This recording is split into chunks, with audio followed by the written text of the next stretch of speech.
பேசாமல் அந்த காலத்தில் நரகாசுரனை கொண்டு இருக்கக்கூடாது. சொல்லாமல் இருந்ததுன்னா இன்றைக்கி இந்த தீபாவளி வந்திருக்காது.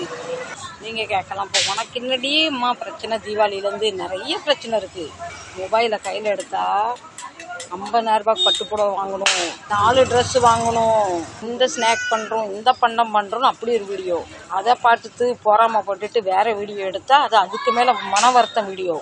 ஒரு அம்மா கொஞ்ச நேரத்துக்கு ஒரு வீடியோ பார்த்தேன், தீபாவளி இன்னும் 7 நாள் தான் இருக்குது, குழந்தைங்களுக்கும் ட்ரெஸ்ஸு வாங்கலை, சம்பளம் வரல, போனஸ் வரல, குழந்தைங்க அழுகுறாங்க அப்படின்னு ஒரு வீடியோ போட்டிருந்தாங்க. அவங்க அந்த குழந்தைய காட்டல. அந்த குழந்தை வந்து சொல்லிச்சு, அம்மா எங்கள் ஸ்கூலில் எங்கள் ஃப்ரெண்ட்ஸ் எல்லாம் ட்ரெஸ் எடுத்துட்டாங்க, நான் எனக்கு எப்போ எடுப்பேன், நம்ம வீட்டில் எப்போ பண்ணம் செய்வேன்னு கேட்டுதான்.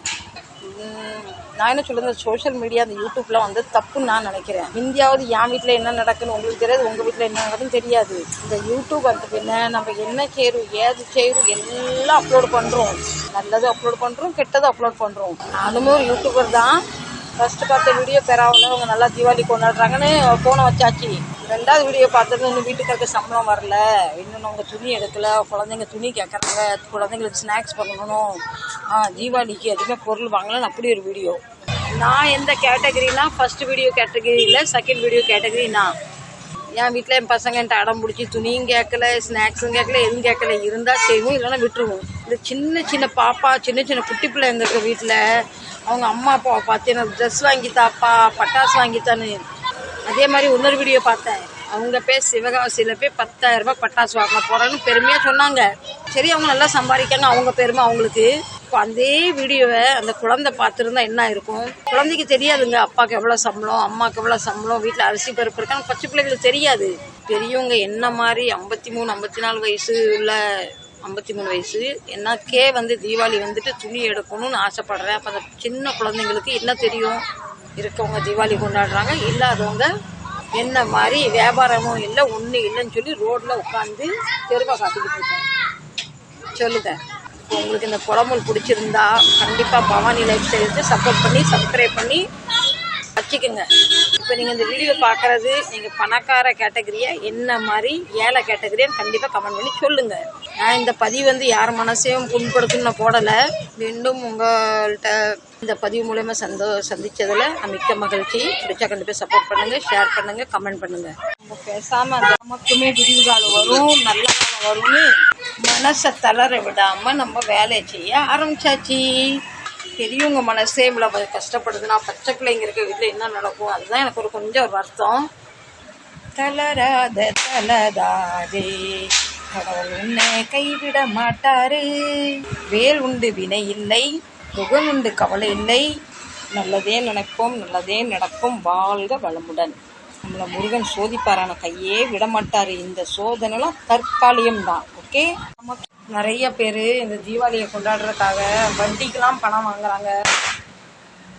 ரொம்ப கஷ்டமாக இருக்குது. ஏன் கேட்டால் அவங்க வீட்டில் என்ன செட்டி வைக்காங்க, அவங்க புது துணி எடுத்துட்டாங்க, அவங்க தேங்காவை போட்டு உடைச்சா நம்ம சிரட்டையாவது போட்டு உடைக்கணும்னு நினைக்கிறோம். அது இயல்பு தான்.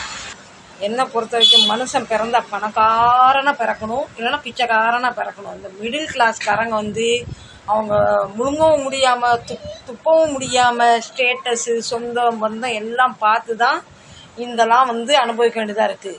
நான் எதுக்கு இதெல்லாம் சொல்கிறேன்னா, எங்கள் வீட்டுக்காரர் இறந்த பின்ன எங்கள் பெரிய பையனுக்கு அப்போ வந்து 9 வயசு, எங்கள் சின்ன பையனுக்கு 2 3 வயசு. அப்போ அவங்க வந்து பட்டாசு கேட்பாங்க. அப்போ அந்த ஓலை வெடி ஒரு பேக்கெட் 2 ரூபா தான். அந்த 2 ரூபாய் என்கிட்ட இல்லை அந்த ஓலை வெடியை மூத்த பிள்ளைக்கு வாங்கி தர்றதுக்கு. நான் வட்டிக்கு வாங்கி என் பிள்ளைங்களுக்கு ட்ரெஸ் வாங்கி கொடுத்துருக்கேன்.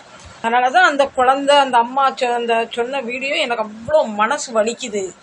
என் பிள்ளைங்க 2 பிள்ளைங்களுமே சின்ன வயசுலேருந்து ரொம்ப கஷ்டப்பட்டாங்க. சாப்பாடு கூட நாங்கள் கஷ்டப்பட்டோம். ஆனால் என்னைக்கு என் 2வது என் வாழ்க்கையில் இவர் வந்தார், அன்னையிலேருந்து என் வீட்டில் நல்ல சாப்பாடு.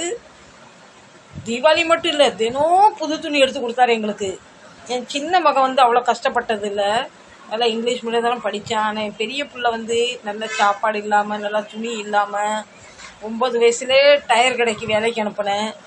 ஒரு வயிற்று சாப்பாடுக்கு நானும் என் பெரிய பிள்ளைய ரொம்ப கஷ்டப்பட்டிருக்கோம். ஆனால் என் சின்ன பிள்ளை வந்து கஷ்டப்படலை. அந்த நேரத்தில் இவர் எங்கள் லைஃப்பில் வந்துட்டார். அது அவ்வளோ பெருசாக தெரியல. இப்போல்லாம் வந்து இந்த படையப்பா கார் விற்கும், அது 10 ரூபா தான். என் பெரிய பிள்ளைக்கு வந்து கார்னால் ரொம்ப பிடிக்கும். அவர் சின்ன வயசுலேயே வந்து கார்லாம் கேட்பார். அந்த கார் எனக்கு வாங்கி கொடுக்க முடியாது. இப்படி செங்கல் எடுத்துட்டு இப்படி கீழே படுத்துட்டு செங்கல் வச்சு புருன்னு வண்டி ஓட்டுவார். அதெல்லாம் ஞாபகம் வருது எனக்கு. நான் கடவுள்கிட்ட இப்போ ஒன்று கேட்குறேன். என் 2 பசங்களும் ஒரு வயிற்று சோத்துக்கு கஷ்டப்பட்டாங்க. என் பேத்தியாக்கு எந்த ஒரு குறையும் இல்லாமல் கடவுள் வழி நடத்தணும். அவள் ஆசைப்படுற பொருள் எல்லாமே என் பையன், என் சின்ன பையன் அவளுக்கு வாங்கி கொடுக்கணும். அவள் சந்தோஷமாக இருக்கணும். எந்த ஒரு குறையும் வரக்கூடாது. என் பேத்தி என்கிட்ட எது கேட்டாலும், என் உயிர் கேட்டாலும் நான் வாங்கி கொடுத்துருக்கேன். ஆனால் எங்கள் மருமக எப்பவும் சொல்லுவாங்க, மம்மி இவளுக்கு எல்லாம் இப்படி வாங்கி கொடுத்து பழகாதீங்க, அவளுக்கு கஷ்டம்னா என்னன்னு தெரியணும்னு. நான் சொன்னேன், அப்போவாது என் 2 பிள்ளைங்களை வளர்க்குறதுக்கு நான் மட்டும் நின்று வளர்த்தேன். என் பேத்தியால் வளர்க்குறதுக்கு அவங்க டேடி, அவங்க சித்தப்பா, அவங்க தாத்தா, அவங்க பாட்டி, நாங்கள் 4 பேர் இருக்கோம் அப்படின்னு சொல்லுவேன். எனக்கு என்னன்னு தெரியல. அந்த 2வது வீடியோ பார்த்தேன், அந்த அம்மா சொல்லும் போத எனக்கு ரொம்ப கஷ்டமா இருந்தது ஃப்ரெண்ட்ஸ். சாப்பாடுக்கே வழி இல்லாதவங்க என்ன தீபாவளி கொண்டாடுவாங்க சொல்லுங்க. அதுவும் நல்ல ஆண்டு அனுபவிச்சு வாழ்ந்தவங்களுக்கு கஷ்டம். இந்த நாய்ங்க வேற கஷ்டம்னு ஒன்று வரும்போது தாங்க முடியாது. உங்கள்கிட்ட நிறைய இருக்கா? பக்கத்தில் இருக்க சின்ன சின்ன குழந்தைக்கு ட்ரெஸ் வாங்கி கொடுங்க. என் வீட்டு பார்க்குறவங்க பட்டாசு வாங்கி கொடுங்க, ஸ்நாக்ஸ் வாங்கி கொடுங்க. இல்லை இன்றைக்கி இருக்கட்டும், இன்றைக்கி என் பிள்ளை சாப்பிட்டும், நாளைக்கு என் பிள்ளை சாப்பிட்டும் நினைக்காதீங்க தயவு செஞ்சு. எங்கள் அம்மா அடிக்கடி ஒரு பழமொழி சொல்லுவாங்க, ஊராம் பிள்ளைய ஊட்டி வளர்த்தா தான் பிள்ளை தானாக வளருன்னு. நான் அந்த மாதிரி நிறைய செஞ்சுக்கிட்டு இருக்கேன். ஊரா பிள்ளைங்க மனுஷங்களுக்கு நான் கொடுத்ததில்லை. இந்த வாயில்லாத ஜீவன் பிள்ளைங்க இருக்காங்களே, அந்த பிள்ளைங்களுக்கு செய்கிறேன். அப்போ அது எனக்கு திருப்தி. என் பிள்ளைங்க நல்லா இருப்பாங்க, என் பேத்தியை நல்லா இருப்பான்னு அந்த திருப்தி தான். நீங்கள் இந்த தீபாவளியை பற்றி என்ன நினைக்கிறீங்க? நான் சொன்னது ரைட்டாக தப்பா கொஞ்சம் யோசனை பண்ணுங்கள். நான் எங்கேயாவது உங்கள் மனசில் யார் மனசே வேதனைப்படுத்திருந்த புண்ணியம் தப்பாக பேசினா மன்னிச்சிக்கங்க. பணம் இருக்கவங்க எடுத்து சாரீ எடுக்கலாம், நகை எடுக்கலாம், ஜுவல்லர்ஸ் எடுத்து ஜுவல் எடுக்கலாம், பட்டாசு எடுக்கலாம். அதுக்கு பிரச்சனை ஒன்றும் இல்லை. இன்றைக்கி நான் புலம்புற மாதிரி நாளைக்கு நான் புலம்ப மாட்டேன். என்னோட அப்டேட் டெய்லி நான் நல்லா இருந்தாலும் அப்டேட் தருவேன், கெட்டு போனாலும் அப்டேட் தருவேன். நாளைக்கு இந்த வருஷம் நான் புலம்பிக்கிட்டு இருக்கேன், அடுத்த வருஷம் வீடியோ நான் ரிச்சாக கூட போடலாம். அப்போ நீங்கள் அன்றைக்கி நினைக்கக்கூடாது இப்போ இல்லைன்னு அழுதாலே. இப்போ யூடியூப்பில் என்ன தெரியுமா, இருக்குன்னு காமிச்சாலும் திட்டுறீங்க, இல்லைன்னு சொன்னாலும் திட்டுறீங்க. அப்போ யூடியூப்காரங்க என்ன நாங்களாம் என்ன தான் செய்யணும்னு சொல்லுங்கள். பிடிச்சா கண்டிப்பாக சப்போர்ட் பண்ணுங்கள். உங்களை இந்த பதிவில் நான் பார்த்ததில் ரொம்ப சந்தோஷம். ஹாப்பியாக தீபாவளி கொண்டாடுங்க, சந்தோஷமாக தீபாவளி கொண்டாடுங்க. பட்டாசுலாம் வெடிக்கும் போது குழந்தை கூட நின்று நீங்களும் நில்லுங்க. எண்ணெய் சட்டியில் பெண்கள் வேலை பார்க்கும் போது கவனமாக வேலை பாருங்கள். இந்த பதிவை இதோட முடிக்கிறேன். நிறைய பேர்